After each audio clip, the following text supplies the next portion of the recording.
Coming up on News Live at 6, a new cooking project at Salt City Market strives to teach refugees skills beyond the kitchen. And a close-up look at your weather right now and what you can expect later tonight. Plus, a new extension from the Student Government Association. All that and more when News Live at 6 starts right now. This is CitrusTV News Live at 6, your campus news leader. A shelter-in-place order has now been lifted in the town of Clay. Welcome into News Live at 6. I'm Jude Bazerman. And I'm Teaghan Brostrom. This comes after the Onondaga County Sheriff's Office says they found what they believe is a body in a home set on fire. Suspect Mark Harrington was the only person not accounted for during the fire. Harrington was identified earlier this morning when police were called to his home. The home was on fire as well as the scene of a potential domestic dispute. Harrington's wife told police she was threatened with a gun. Harrington was considered armed and dangerous. Former investment banker from Cazenovia, Dean Dellis, is pleading guilty to aggravated wire fraud and identity theft. He is charged with taking over $600,000 from the savings and retirement accounts of a 61-year-old man and his family members, and falsely claiming that they wanted to engage in high-risk investments. Dellis stated in court that I, quote, gambled with people's livelihoods and I failed, end quote, and agreed to pay fines and restitution fees. Prosecutors are recommending 5 to 6 years in prison.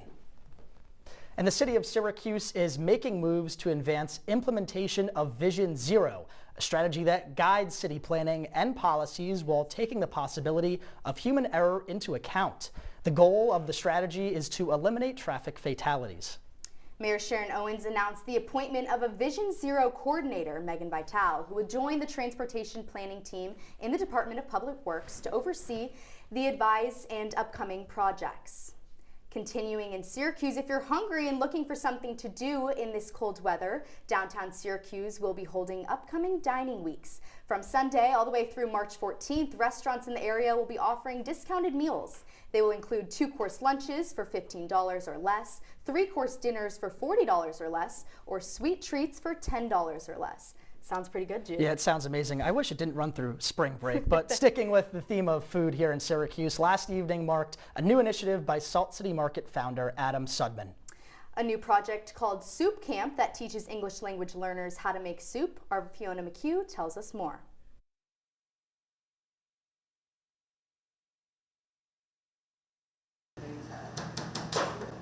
To make a pot of soup, it takes many hands. Those hands joined together at the first installment of Soup Camp, a new project for English language learners. But for founder and teacher Adam Sudman, the skills taught here today go beyond knife skills. Soup Camp tries to create paths for its students, one pot at a time. Everyone goes to our school for one purpose, main purpose, which is to speak English, right? That's your passport to move up in this country. I want to help my students get to where they want to be professionally, whether that's owning a business or having a good, thriving wage job. For one student, she says this is exactly what she needs to move up in this country. She requested to remain anonymous due to her refugee status. Our teacher helped us to arrive here for observe how they cook, and I have no job. I try to look how others make a job, and I can imitate him, and after I want to get a job. Even for those who have traveled thousands of miles to be here today, today's Soup Camp is an opportunity for them to explore new cultures, mingle with new ingredients, and cook something special for the future. I never cook food from another country, another area. I don't know. Is to study, to learn how they cook, how different person cook. How can I get job in this area? Soup Camp will continue next month, brewing a new soup to help Sudman students join America's melting pot. For CitrusTV News, I'm Fiona McHugh. Fiona, thanks so much. That's great stuff. New from the Student Government Association this afternoon, the petition deadline passed for all elected positions, including president, EVP, and General Assembly. Well, actually, it hasn't passed. They've been extended. Excuse me. All applications are now due Tuesday, March 3rd at 11:59. In addition to the extension, they have added an information session on Zoom for Tuesday as well. Any undergraduate student at Syracuse University or SUNY ESF is eligible to apply for the SGA. And if you're not interested in running but still want to hear more from the candidates, Citrus TV will be hosting the debate on March 26th. The U.S. Air Force Court of Criminal Appeals came to Syracuse Law School today to conduct a live oral argument session. The court is a federal judicial body that reviews courts-martial conviction cases based on appeal. Law students are able to submit briefs and present oral arguments under the supervision of licensed attorneys. And actress Danielle Brooks will be hosting a conversation on campus on Sunday. Brooks is known for her roles in The Color Purple and Orange is the New Black. The event is part of the University Union's Black History Month PA show. UU says their events this month aim to celebrate Black representation in artistry. Students can get tickets on a first-come, first-served basis. Continuing with the school's Black History Month programming, the annual Basketball Classic is being hosted in the JMA Wireless Dome. The event will feature a dunk contest, a student performance at halftime, and other activities throughout. The event will happen at 8 o'clock tonight.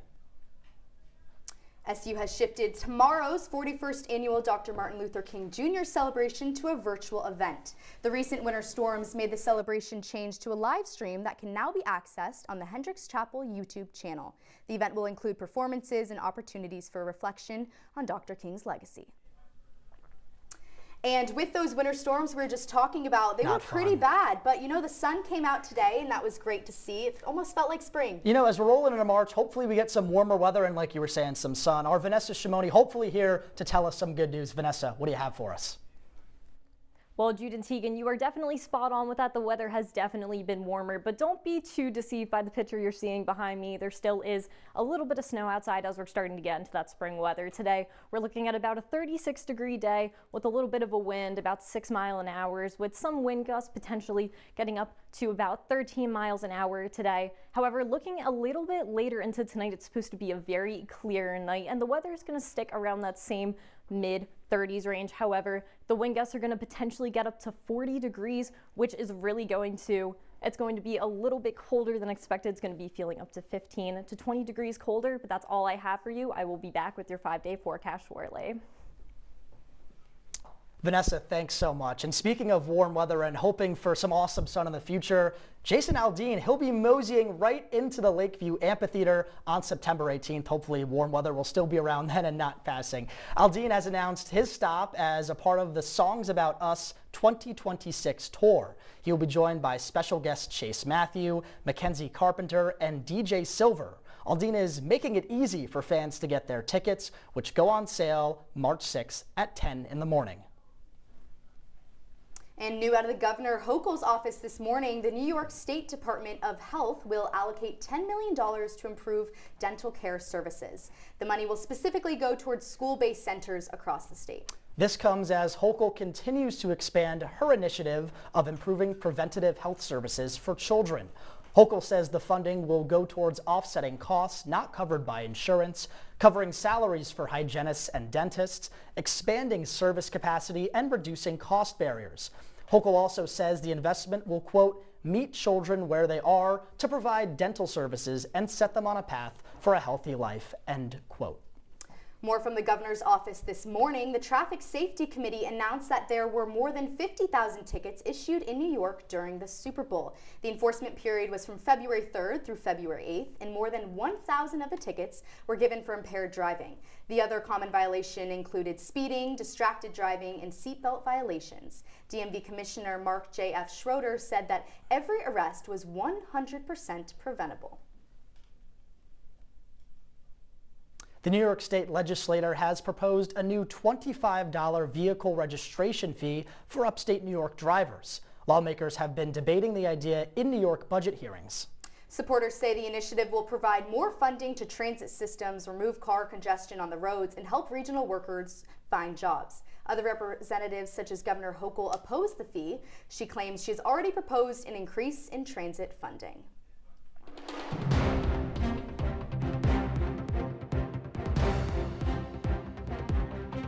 Coming up, time runs out for AI giant and Syracuse University partner Anthropic. What's behind this multi-million-dollar dispute and how your data may be at risk. Plus, former President Bill Clinton denies any wrongdoing in the Jeffrey Epstein situation. More details after the break.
Here you go. Thank you. Thank you.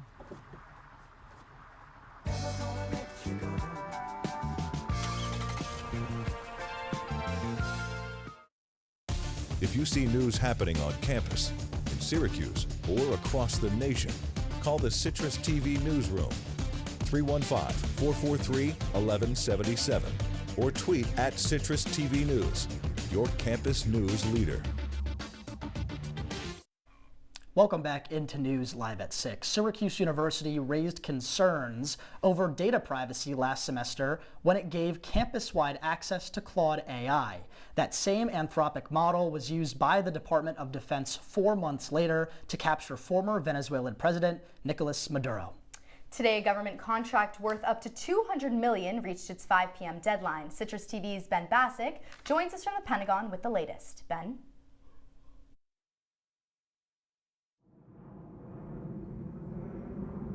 Anthropic AI, which partnered with Syracuse University last September, could risk losing a $200 million contract with the Pentagon now that its 5 p.m. deadline has passed. Department of Defense officials criticized the firm for rejecting an offer last night that would have given the DoD unrestricted access to Claude AI, which is Anthropic's AI software, widely available to every Syracuse University student. Anthropic CEO Dario Amodei says surveillance of U.S. citizens and use of autonomous weapons are his red lines. On the side of risks, I'm concerned about the autonomous behavior of AI models, their potential for misuse by individuals and governments, and their potential for economic displacement. Senior Pentagon official Sean Parnell says in a post on X that the Department of Defense does not want to use Anthropic AI for either of those activities, but is asking to use Anthropic's AI for all lawful purposes. He also says the DoD will block the company from government business by declaring it a supply chain threat or force it to hand over its AI model under the Defense Production Act, all before 5 p.m. today. In a statement Thursday evening, Amodei says the government's threats do not change our position, and we cannot in good conscience accede to their requests. This evening, the president posted to Truth Social, immediately directing every federal agency to cease use of all Anthropic technology. Now, from what I saw inside the Pentagon, there's no letting up. Posters of Secretary Hegseth reading, "We want you to use AI." From Washington, Ben Bassick, Citrus TV News.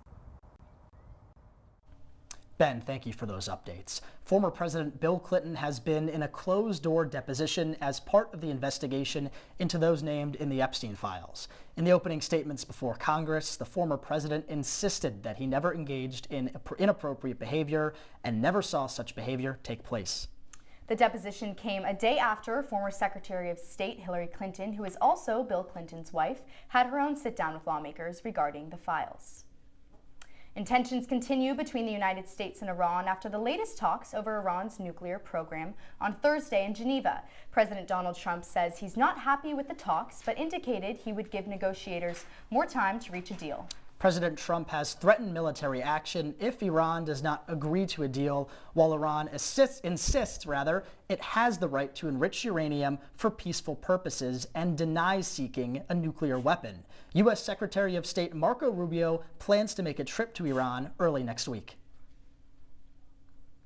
North Dakota Judge James Teaghan says he will order Greenpeace to pay an estimated $345 million in damages. And these damages are connected with the protests in 2016 and 2017 against the Dakota Access oil pipeline. The environmental group expects to not be able to pay the figure. The order is predicted to launch an appeal process in the North Dakota Supreme Court.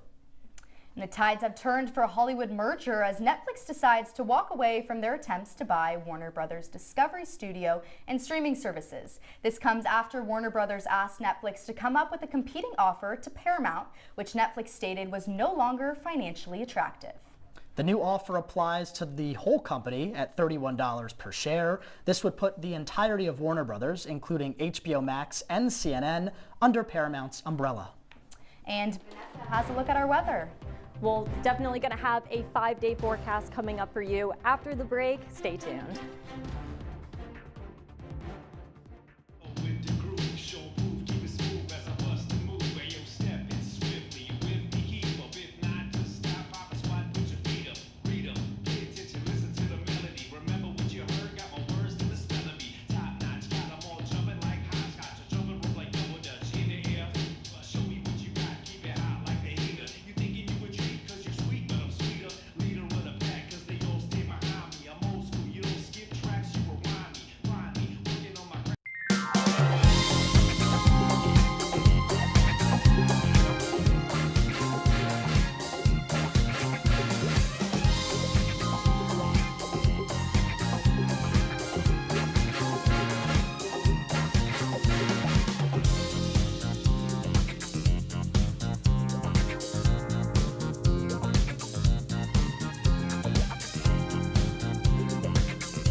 From the CitrusTV Weather Center, this is SU's most accurate weather forecast. Welcome back to News Live at 6. Now let's take a look at the weather for the next couple days. Definitely some pretty sporadic conditions, but I mean this is pretty on par for Syracuse. Weather, we're seeing some partial showers on Saturday and Sunday, about a 20-degree drop in between the 2 days. A beautiful but really cold day we're looking at for Monday. And Tuesday and Wednesday, we're going to start creeping back into those 40s and those mid-40s ranges. Definitely getting very excited that this warm weather is coming on the way. This warm spring weather is definitely on the incoming, so very exciting stuff. Now looking at some other locations in the upstate area, we're seeing Oswego at 38, Rochester and Penn Yan at around 46 and 47, and Elmira almost getting up to 50 today. So like I was saying, definitely very exciting that these spring temperatures are getting in there and they're coming back into season. Now this picture right here was at my walk to the studio today. Very pretty. It's starting the sunset earlier tonight, and I thought that why not shed light on some of the other really pretty sunsets I have seen here at Syracuse. It's definitely a great place to check out sunsets of any kind, regardless of what the temperature is or any kind of weather. You know, very, very pretty sunsets. But honestly, that's all I have for you right now. I'm going to toss it right back to you guys at the desk, Jude and Teaghan. Vanessa, you said it. Those warmer Those are beautiful. That temperatures. middle one was stunning. And really getting me excited, and those sunsets, amazing. But something else that's amazing and exciting, maybe even more so if you're a Pokemon fan, is that Pokemon announced its future plans during a live stream today, celebrating the franchise's 30th anniversary.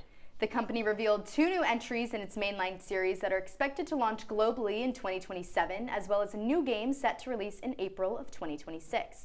Fans are advised to follow along for updated trailers and deeper gameplay looks. Well, speaking of the game, Milo, what's going on in sports? Guys, there is so much going on in sports. There's some good and there's definitely some bad. I'll break it all down after this quick break.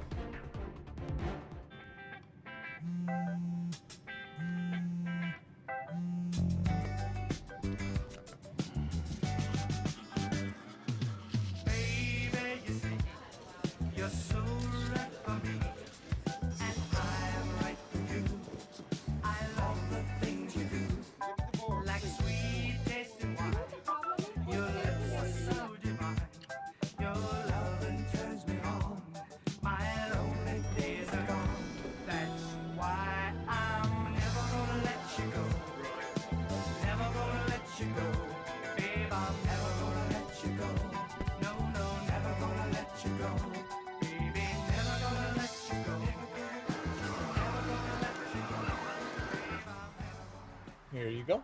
Thank you. Thank you.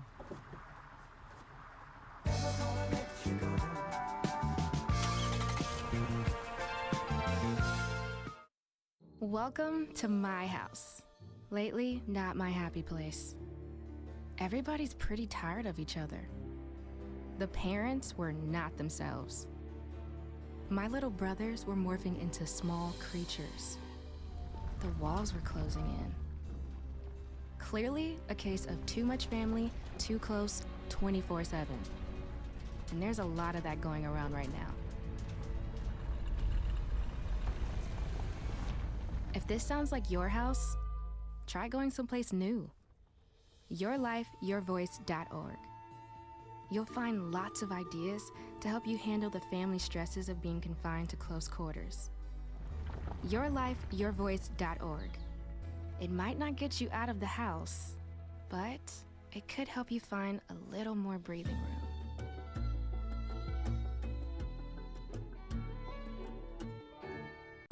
And now, your Citrus TV Sports Report.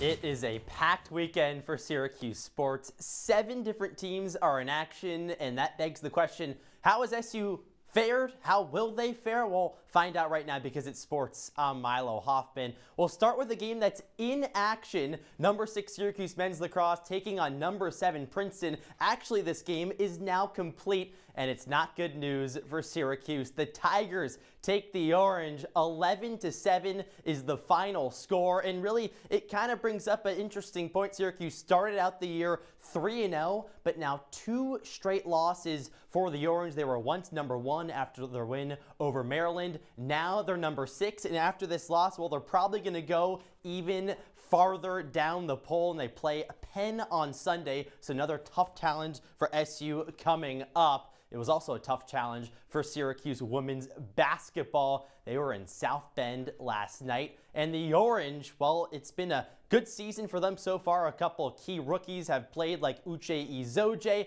Let's see how all the action went down against the Irish. For SU, a big one regarding ACC tournament seeding, all of that jazz towards the end of the season. You just want to be in the conversation. It was a good start for Notre Dame, though, but Syracuse trying to pick it up. It's hard to stop Hannah Hidalgo, though, one of the best point guards in the nation. She's good on offense, and she brings it on the defensive side as well. Layla Felia, a little turnaround jumper to bring SU within 10.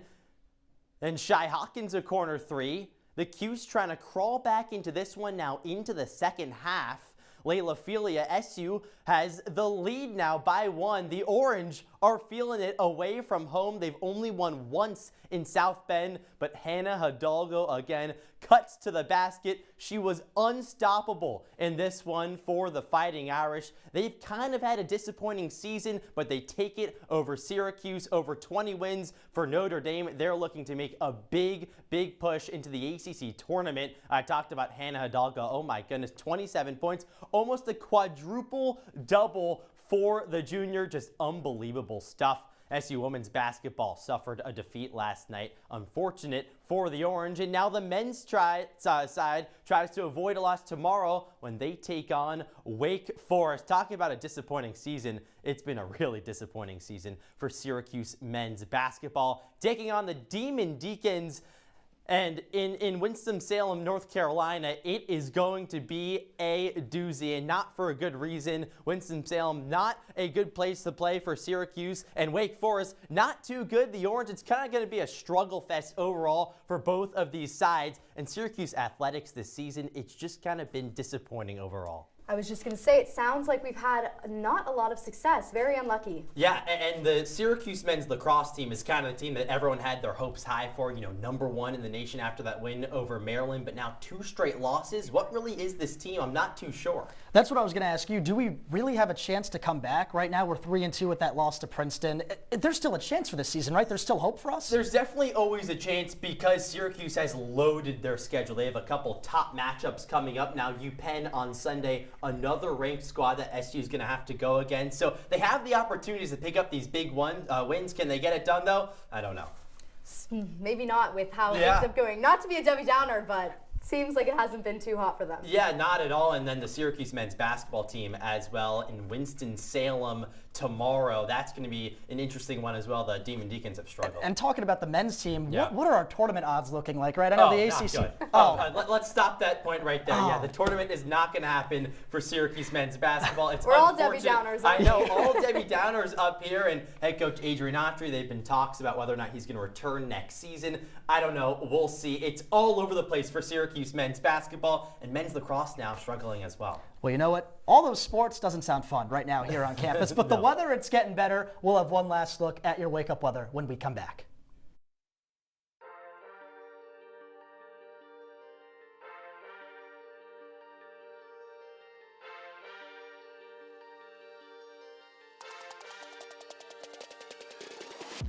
Welcome back to this week's episode of the Sideline Squeeze. I'm Victoria Daly. And I'm Lindsay Aarons. Jumping right into Thursday night football, the Commanders took on the Eagles last night. 3-0 the last 3 games. Virginia Tech is coming to the Dome tomorrow. Fran Brown has just totally changed the culture of Syracuse football for the better.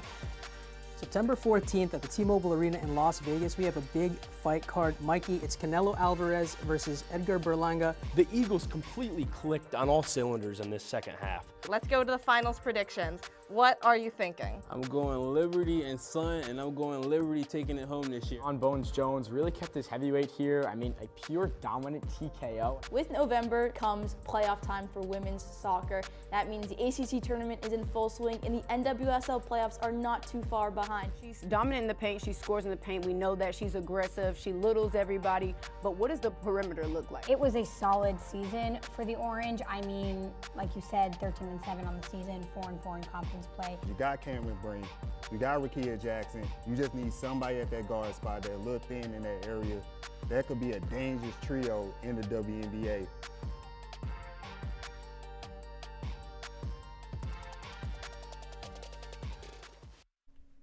Well, welcome back to your wake-up weather. Now, Jude, you're definitely right on that. The weather is going to be warmer. There are some really strong winds that are going to be starting at around 9 o'clock tonight, and we're going to feel that overlap going into the morning. There's going to be about some 27 mile-an-hour winds, and we're going to have a little bit of spotty showers in the morning, but as the day goes on, the winds are going to die down, and so is that rain, so definitely get outside if you can enjoy it. Go for a walk. Just take a chance in the afternoon tomorrow to really just get outside and embrace that warm weather. It's definitely going to be nicer out. A little bit cloudy, but definitely going to be warmer, and we're not going to be seeing these conditions for very long, so definitely get outside and embrace it. I'm going to toss it right back to you guys at the desk. I will definitely be embracing that warm weather. But staying inside, tonight, SU DanceWorks will open their show DanceWorks Digital in Goldstein Auditorium. The show will feature a variety of dance styles ranging from contemporary to hip-hop, all performed by SU students. Friday News Live at 6 reporter Sophia McGiv and Juice and Java's Zara Zuvanto will make their choreographer debut in hip-hop dances titled Princess Going Digital and K-Tronda. Tickets for tonight's performance are currently sold out, but you can buy tickets for tomorrow on the SU box office website. And that is Citrus TV News Live at 6 for this Friday. Don't forget, you can follow us on X and of course Instagram at Citrus TV News now. Not now, just Citrus TV News. Now for the entire Citrus TV News team, I'm Jude Bazerman. And I'm Teaghan Brostrom. Have a great night, Syracuse.